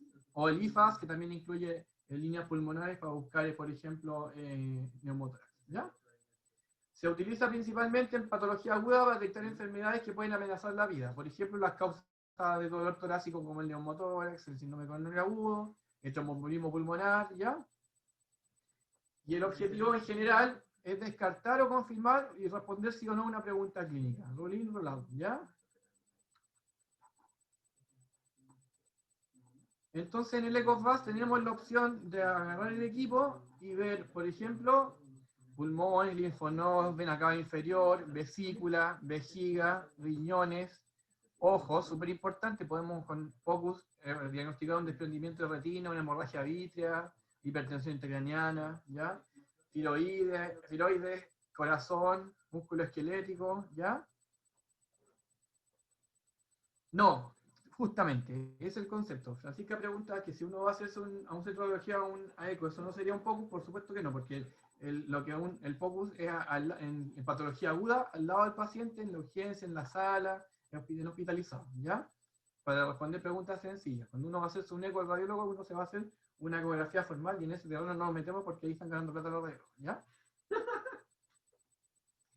¿Por qué aprender ultrasonido? Porque el proceso de diagnóstico, que ya lo tenemos muy claro, que incluye anamnesis, examen físico, ya exámenes complementarios, además requiere un examen físico que sea un poco más exhaustivo o exámenes complementarios que nos puedan ayudar. Y el ultrasonido, además de realizar un examen físico, permite conocer la anatomía, qué cosas anatómicas están alteradas, y describir al mismo tiempo la fisiología, en el caso del corazón, por ejemplo, o en el caso del pulmón, o en el caso de los riñones, en donde podemos ver si tienen buen flujo o no tienen buen flujo, o si la orina baja, la vejiga o no baja. Entonces nos permite además diagnosticar al mismo tiempo. Por ejemplo, y acá tenemos una imagen, en que a la izquierda, por ejemplo, vemos un eje largo para externar de un corazón, no se está moviendo, pero debería moverse, que está hipertrófico, y en el lado derecho del corazón no está hipertrófico. ¿Ya? Espero que no me fallen todas las imágenes porque son muchas. ¿Cómo funciona el ultrasonido? De manera muy básica. Hay unos cristales que son un material piezoeléctrico, ¿ya? ¿Qué significa eso? Que cuando uno pasa la electricidad a través de esos cristales, en la punta del transductor, se emiten unas ondas mecánicas de sonido, ¿ya? Que a través del gel pasan a la piel. Al chocar con los tejidos, esas ondas pueden reflejarse, pueden absorberse, transmitirse, refractarse o dispersarse, y una parte de esa onda las vuelve a captar el transductor. Ya parece que no va a funcionar ningún video, así que no lo vamos a ver.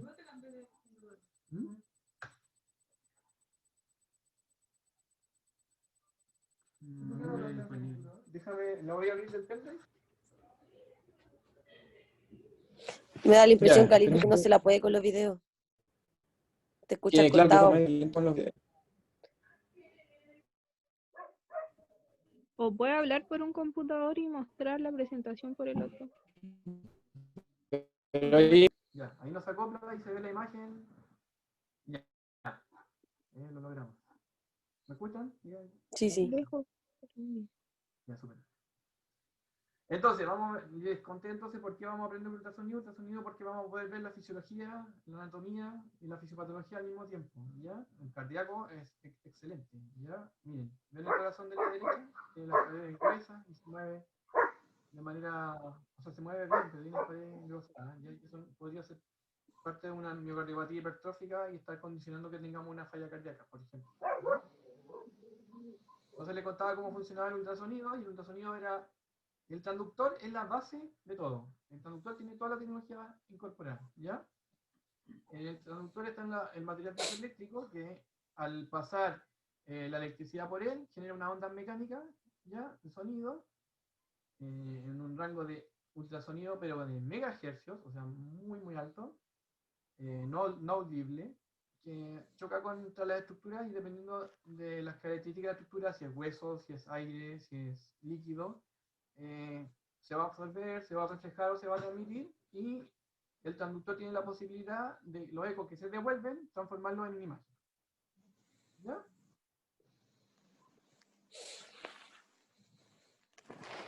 Súper importante que sepan los tipos de transductores, son muy poquitos, así que en verdad es fácil y rápido aprendérselo. Está el transductor lineal, que se usa para hacer procedimientos, es un transductor de alta frecuencia, ¿ya? Como pueden ver ahí, que permite imágenes muy superficiales, hasta 9 centímetros, ¿ya? Y ese transductor generalmente se usa para ver venas, arterias, articulaciones, ojos, ¿ya? Es el que usamos generalmente para hacer procedimientos. Lesiones en la piel, por ejemplo, también lo van con ese transductor. Y se reconoce porque es plano, ¿ya? El segundo transductor curvilíneo es un transductor de una frecuencia intermedia y que genera imágenes hasta 30 centímetros, y es el que generalmente se usa para examinar abdomen, vesícula, hígado, riñones, vejiga, aorta, el que se usa para hacer FAST, por ejemplo, y para ver útero, ovario, etc. El favorito de todos los intensivistas, que es el fase, que es el sectorial, se le dice, ¿ya? Y el eco que genera, lo genera en un solo punto, ¿ya? Y tiene muy buena resolución para corazón, vena cava inferior, pulmones, también se puede pleura, y algunas estructuras abdominales como riñones, y buscar líquido libre. Y el último transductor es el intracavitario, que lo usan los ginecólogos generalmente, ¿ya? Y sirve para ver anexos a través de la... ¿Ya? El transductor, como pueden ver en la imagen de la derecha, ¿ya? Perdón. Como pueden ver en la imagen de la derecha, tiene un punto azul, ya que generalmente es una marca de orientación, que está en el transductor y que está en la pantalla. ¿Ya? En el caso de la primera imagen, cuando uno hace eco cardíaco, la marca está en el lado derecho, pero en todos los otros ecos la marca está en el lado izquierdo. ¿Ya? Y se condice, como para que ustedes sepan cuál plano están viendo, con una marca que tiene el transductor de ecógrafo, ¿ya? Como muestra en la imagen de abajo. Y tengo una advertencia súper importante que hacerle, es que los transductores son extremadamente caros, ¿ya? Un transductor de estos cuesta entre 7 y 10 millones de pesos, ¿ya? Aparte del sistema ecográfico, de la máquina del computador y todo eso. Por lo tanto, jamás deben dejarlos caer, porque los cristales se quiebran, ¿ya? Y cuando se quiebran los cristales, van a tener zonas del equipo en donde no se va a ver lo que... van a perder calidad. Segundo, los cables del transductor no deben presionarse ni con las ruedas del equipo, de la camilla, ni pisarlas. No tienen que estar en el suelo nunca los cables, ¿ya? Y tercero, tienen que mantenerse limpios del gel conductor después de haberlo usado, y ser aseados siempre con soluciones antisépticas, como alcohol isopropílico o amonio cuaternario, como parte de la prevención de infecciones intrahospitalarias, ¿ya? Es un equipo que se usa de paciente a paciente y tiene que ser aseado entre cada paciente, ¿ya? Por ejemplo, en la urgencia van a ver que nunca en la vida lo limpian, pero bueno. Ya. En esta imagen tenemos un equipo súper típico que se llama M-Turbo, que es de Sonosite y que está súper disponible. No sé por qué, seguramente el ministerio en algún momento compró muchos de estos. Y en varios hospitales hay. Lo primero que tienen que saber es dónde está el botón de encendido. ¿Ya? Siempre tienen que saber dónde está su botón de encendido. Y lo segundo, que lo tengo ahí en color verde, es el botón que se llama 2D. ¿Ya? ¿Por qué es tan importante el botón de 2D, de imagen bidimensional? Porque no importa dónde estén, siempre que lo aprieten van a aparecer en una pantalla inicial en que pueden eliminar el color, las mediciones, el modo M. Siempre que aprieten el 2D es como resetear la máquina para que empezara a mirar imagen. ¿Ya? Lo primero que tienen que hacer es poner el nombre del paciente y segundo, donde dice 2, el tipo de examen, que puede ser, por ejemplo, con un transductor cardíaco. El transductor cardíaco no solo, el sectorial no solo hace examen cardíaco, sino que también hace examen abdominal. Así que tienen que poner el tipo de examen que quieren hacer, ¿ya? Si es cardíaco, si es abdominal, por ejemplo, el transductor también plano dice examen venoso, examen arterial, examen de partes blandas. Siempre tienen que definir el preset de examen porque la máquina y el ecógrafo tiene algunas características especiales para que la imagen se vea mejor en ciertos presets. ¿Ya? Después viene la ganancia, que donde está el 4, generalmente son unas periquitas. Dice ganancia o gain. Y eso les da como que brillo. ¿Ya? Les da más brillo a su imagen para mejorar la calidad de la imagen y que puedan ver un poco mejor. ¿Ya? A veces la imagen está muy blanca, tienen que bajar el gain, y si la imagen está muy oscura, pueden subir el gain y tratar de sacar mejor la imagen. ¿Ya? Después viene la profundidad. Imaginémonos, por ejemplo, que el corazón en uno de los ejes está a 8 centímetros, ¿ya? Y yo tengo programado el equipo para que me muestre 20 centímetros, entonces está muy profundo y lo que voy a ver es un corazoncito así chiquito. Entonces ustedes tienen que ajustar la profundidad con los botones que están en el número 5. Todos los ecógrafos tienen estos botones, por eso que lo estoy nombrando, ¿ya? Tienen que siempre que ajustar bien su profundidad porque pueden quedar con una imagen con muy poca resolución o con mucha resolución o no ver la estructura completa. El save es la pausa o freeze, ¿ya? Súper importante, cuando ustedes tienen una imagen y quieren mostrársela a alguien, guardarla o hacer alguna medición en la imagen, pueden poner freeze y la imagen que está en la pantalla se va a congelar. Si ustedes también van a dejar de usar el ecógrafo por un rato, pero lo van a mantener encendido, también tienen que dejarlo en modo freeze. Imagen congelada.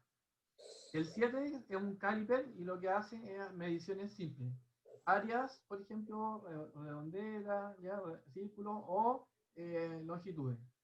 ¿Ya? Y hay cálculos específicos, pero idealmente para POCUS, el POCUS no busca que ustedes hagan cálculos. El Point of Care lo que hace es que ustedes miren y decidan, tiene derrame, o tiene un corazón latiendo más lento, o tiene un taponamiento pericárdico, pero la idea es que en POCUS no se hagan mediciones. En el 8 está clip y lo que hace es grabar, dependiendo del preset de los seteos inicial del ecógrafo, un pequeño clip, que puede ser de 2 segundos, 3 segundos, ¿ya? Que les permite después guardarlo y ver y definir o mostrárselo a un especialista. Y el último es save, que lo que hace es guardar una imagen, no un clip, de lo que están viendo en pantalla. ¿Ya? Entonces, ahora lo que les voy a explicar de manera muy breve son los 4 modos principales, aunque hay un par de modos más que no los vamos a nombrar porque son muy difíciles y que no vienen al caso para el POCUS, ¿ya? El típico es el modo bidimensional o modo 2D. El botón verde que les dije que ustedes van a apretar y van a ver el 2D. ¿Ya? En eso van a ver estructura, ya dependiendo de la orientación, en el plano transversal o en el plano longitudinal, ¿ya? Después viene el modo M, que es un modo de movimiento en el que ustedes en modo 2D tiran una línea y esa línea se graba en el tiempo los cambios que existen en esa línea. Y eso es muy bueno para ver, por ejemplo, cavidades cardíacas y su tamaño, por ejemplo, en sístole, en diástole, en estructuras, por ejemplo, que tienen movimiento. O vena cava inferior, la variabilidad de la vena cava inferior, como crece o cómo se achica cuando, con la variación con la ventilación. ¿Ya? Después tienen el color. Y el color Doppler lo que hace, el efecto Doppler es que ve líquidos o tejidos que están en movimiento. La sangre es un tejido que está en movimiento continuo con cierta velocidad y por lo tanto se ve en color cuando uno hace cortes transversales o longitudinales del vaso. ¿Ya? Lo que está en rojo no significa que sea arterial, sino que significa que va hacia el transductor y lo azul que se aleja del transductor. Pero no piensen que lo rojo es arterial y lo azul es venoso, porque eso no es así en doble color. ¿Ya? Generalmente lo usamos para ver si hay vasos o no hay vasos. En ciertas estructuras hay movimiento de sustancias en ciertas estructuras, pero sí el color. Y el Doppler pulsado lo que hace es medir la velocidad de esa sustancia. ¿Ya?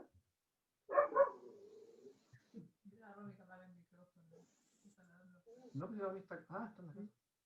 No importa. Ya. Lo que viene ahora es dos cosas que expliqué, que una es la profundidad y otra es la ganancia, la profundidad. Miren la imagen de la izquierda y si se dan cuenta, en el...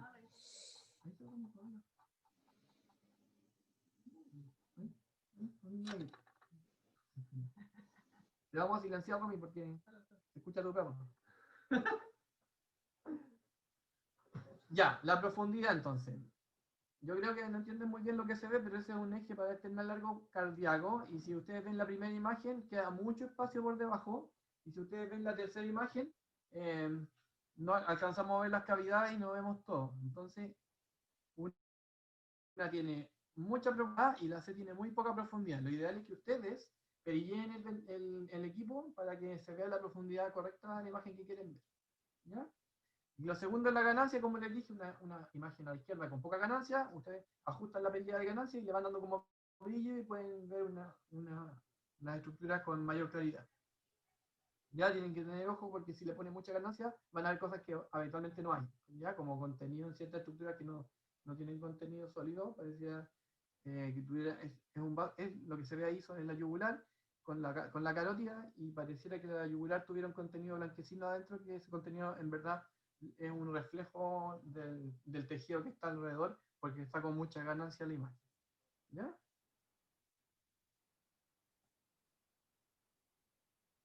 Lo que viene ahora, está un poco lento parte la imagen de mi computador, pero lo que viene es la orientación, y la orientación puede ser transversal, sagital o frontal o coronal, dependiendo de los cortes que ustedes ya conocen. ¿Ya? Y eso no revista mayor importancia, solo lo que tienen que saber es que la muesca del transductor o la línea que va siempre o hacia arriba o hacia el lado derecho. ¿Ya? El transductor tiene ciertos movimientos específicos que podemos hacer dependiendo de dónde esté, y te lo voy a mostrar en la siguiente diapositiva. Un movimiento se llama deslizar, rotar, abanicar, ¿ya? Y otro que se llama rocking, que no encuentro la traducción así como, pero decimos rocking, así como así. El desplazar, ¿ya? Es desplazar completamente el transductor, ¿ya? Como se ve en el primer video, en la primera imagen, ¿ya? Pueden moverlo hacia arriba, pueden moverlo hacia abajo dentro del mismo eje, ¿ya? Rocking es dentro de la misma zona en la que están, moverse en el eje largo, ¿ya? No están desplazándolo, sino que están en el mismo lugar. Lo que hacen es un movimiento de la parte posterior de la sonda del transductor, ¿cierto? Y el tercer movimiento se llama abanicar, ¿ya? Que es mover en el eje corto hacia arriba y hacia abajo el transductor. Ojo, cuando ustedes hacen movimientos con el transductor, movimientos muy pequeños generan grandes cambios de imagen, por lo tanto no hagan movimientos bruscos y tampoco presionen con mucha intensidad porque el paciente le molesta y porque no se consiguen mejores imágenes. De hecho, a veces las imágenes, cuando uno hace mucha presión, empeoran, sobre todo las imágenes vasculares. Tratan de poner un catéter y hacen mucha fuerza y desaparece la vena porque ustedes mismos la están aplastando. Así que generalmente no tienen que hacer una fuerza excesiva, ¿ya? Que es como uno de los grandes errores cuando uno empieza. Ya, estamos terminando. ¿Cómo se ven las estructuras en la ecografía? En la ecografía, los fluidos, ¿ya? O los líquidos, orina, sangre, etcétera, se ven de color negro porque son anecoicos, ¿ya? La onda de sonido viaja sin impedancia, por lo tanto se continúa, no se devuelve, ¿ya? Al transductor, se ve negro, ¿ya? Los órganos abdominales generalmente son grises, ¿ya? Son isoecoicos, son homogéneamente grises, y las estructuras que son más densas, por ejemplo, un cálculo, aparece como hiperecoico, ¿ya? O si tiene un hígado cirrótico, o la corteza renal, la médula renal, perdón, que son más densas, se ven generalmente de color blanco, ¿ya? Las estructuras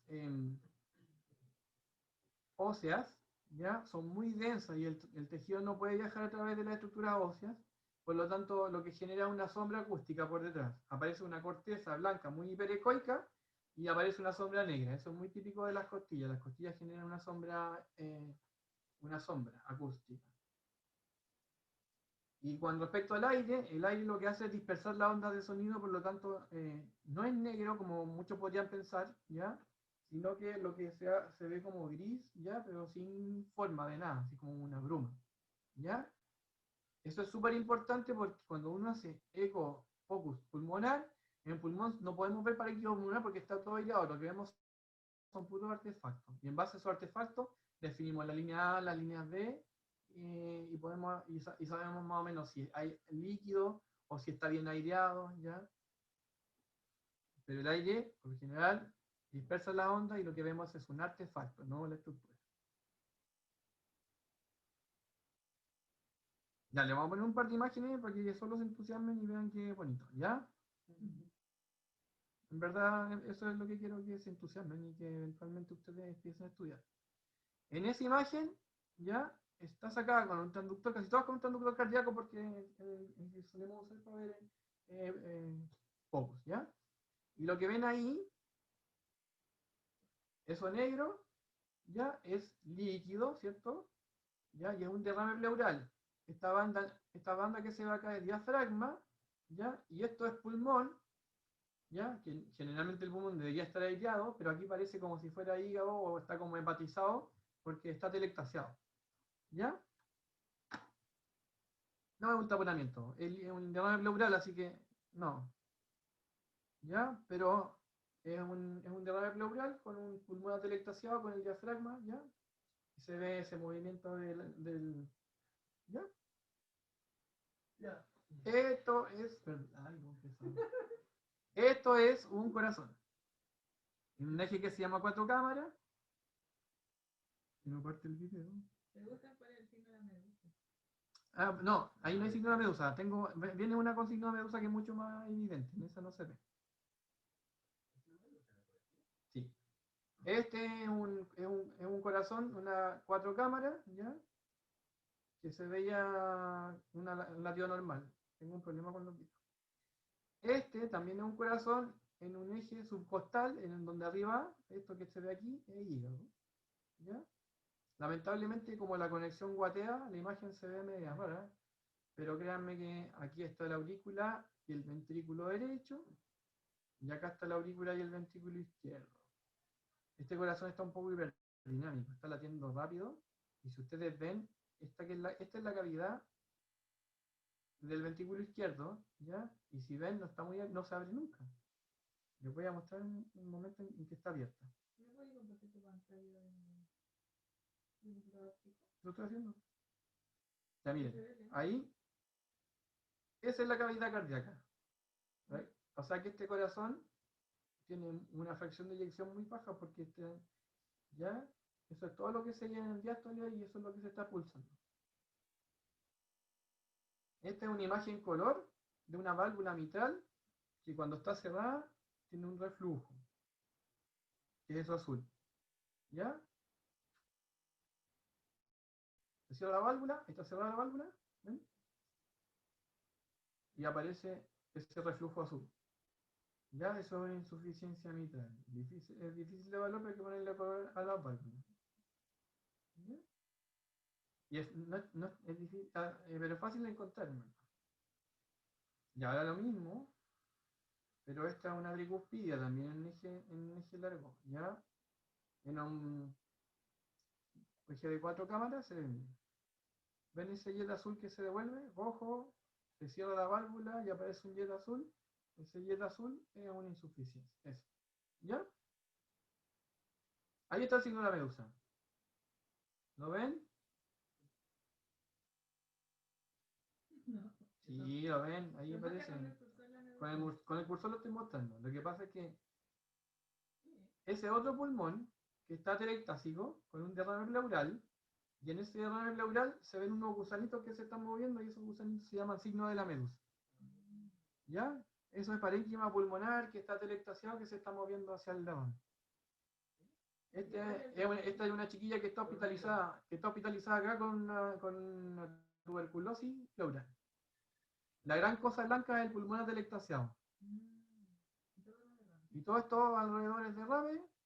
Esto es pulmón atelectasiado y esto que se va acá arriba, ¿lo ven? No deberían ver nada porque es pulmón normal. El pulmón normal se ve así. Tienen pulmón normal y tienen atelectasia. Claro, tiene una sombra costal, pero también aquí se ve aireado. ¿Ya? Y cuando el pulmón sube y baja y les tapa la imagen, eso se llama signo de la cortina y es porque el pulmón está aireado bajo, o dándole el hígado, el corazón, todas las cosas. Ya. Esto también está súper choro. Esto es una vena cava. ¿Ya? Es una ventana que se hace en el epigastrio y arriba vemos hígado. Después vemos una cava que está bien colapsadita, o sea que a este paciente le faltaba volumen. De hecho, cuando respiraba se le colapsaba. Es un signo de que le falta volumen. Ya, los que estuvieron en el taller en la mañana de fluidoterapia, estábamos evaluando algunos predictores de respuesta y una cosa es ver la vena cava y para eso el POCU es muy bueno. Esta paciente es una paciente con un daño hepático crónico que hace un derrame pleural a la derecha masivo. Y lo que se ve acá también es derrame pleural. ¿Ya? Es súper difícil imaginárselo, pero una vista de delante hacia atrás, como en la línea media clavicular del lado derecho. No, es pulmón. Esto es pulmón, esto es derrame pleural. Eso es el hígado. Es un hígado cirrótico que por eso se ve como más fibroso. Pero ahí no está el riñón.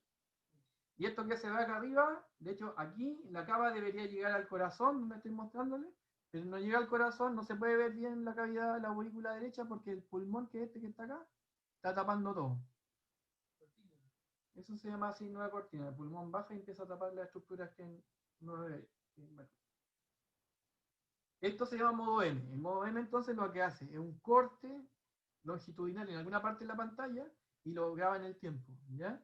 Y esa raya negra que se desaparece y aparece donde hay una letra A, esa medición que dice A, esa es la medición de vena cava que habitualmente debería ser un poco más grande. Esta persona está muy depletada de volumen. Le falta mucho líquido. ¿Ya? Ahora, si tuviera la vena cava sobre 21, ojo, no hay que pasarle más líquido a ese paciente porque su corazón no va a poder manejarlo. ¿Ya? Esto es un riñón. ¿Ya? No tiene movimiento porque el riñón es fome y no se mueve. ¿Ya? Arriba del riñón está el vaso, este es un riñón izquierdo. ¿Ya? Generalmente, las estructuras que están aledañas al vaso o las estructuras que están aledañas ¿a dónde está el riñón? Yo lo veo clarito. Ya, el riñón es esa cosa. Ay, perdón. El riñón es eso, po. Esa cosa blanca que tiene negro alrededor.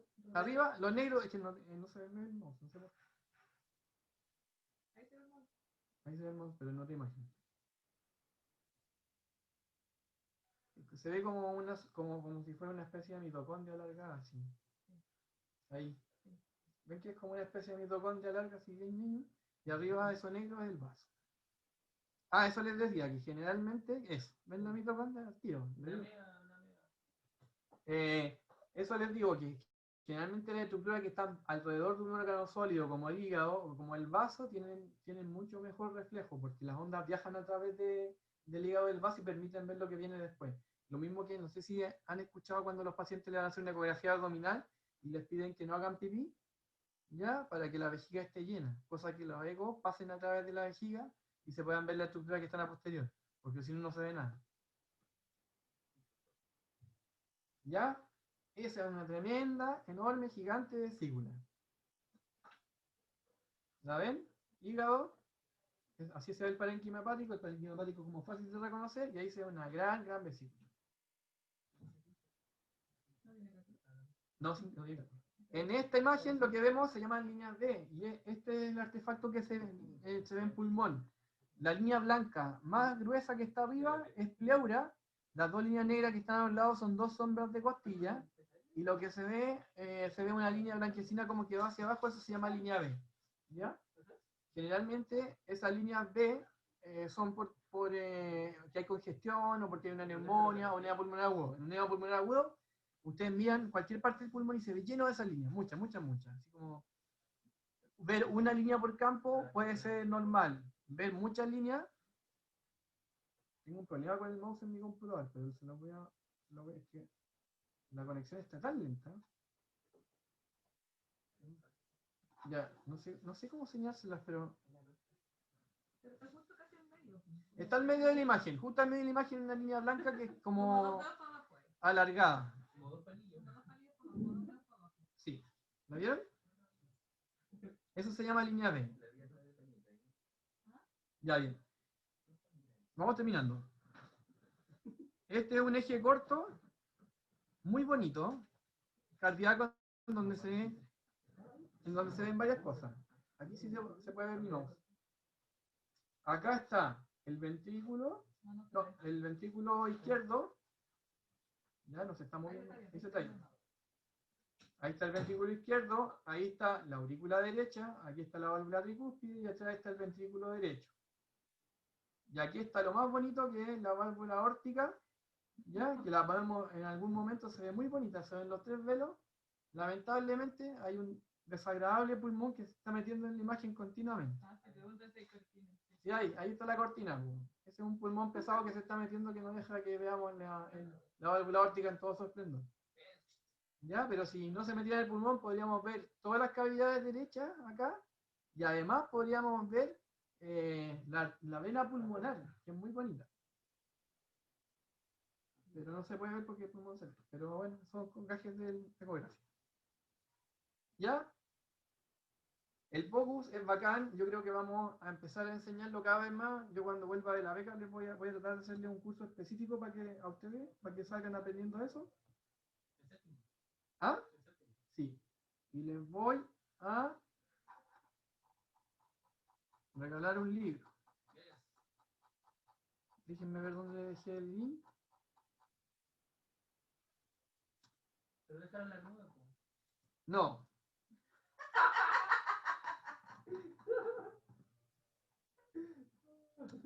Ya, ahí hay un link de Dropbox.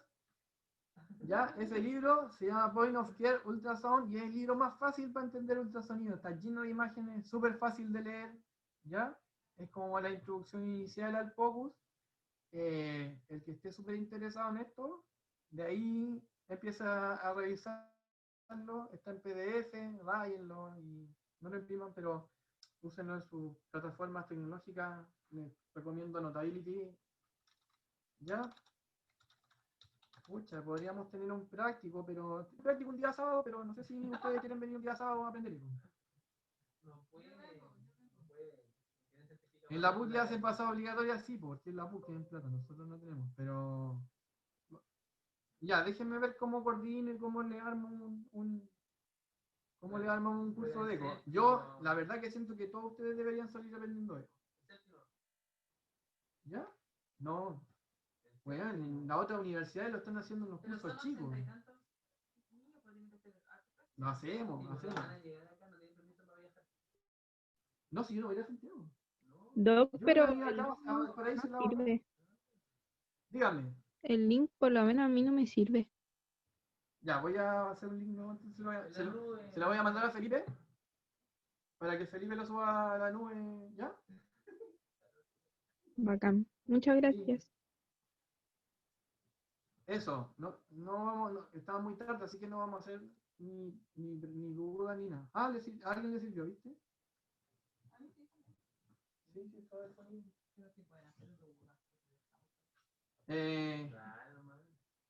¿Tienen alguna duda? ¿Quieren saber algo? Que en verdad esto es una introducción nomás. No, si queremos preguntar en la prueba, porque quiero que conozcan que es una herramienta. Los traductores para el celular son igual de caros, son carísimos. Yo me compré uno. ¿Cuánto? 6,5 millones me costó el mío. Un auto.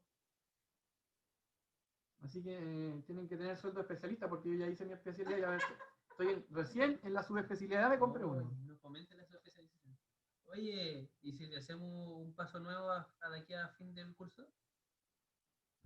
Sí, podemos hacer otra cosa. Más práctico, más imágenes. Pero con un computador con una conexión decente. No como tu Mac ordinario.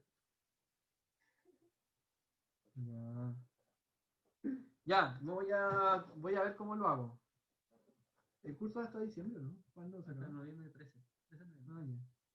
Pero sí, pero ya presentado. Sí. Oye, lo otro que hagan es que, bueno, solo interpreten imágenes de ecografía cuando aprendan, ¿ya? Lo uso más.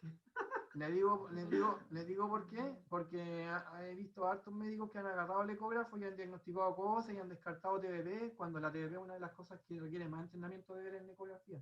Entonces, y en cualquier ámbito, no es como poco ético hacer ese tipo de cosas, ¿ya?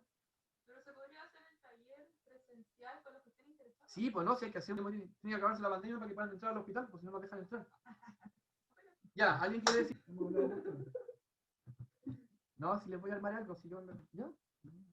¿Ya? ¿De ecografía o de imagen? Ya. Gracias a todos.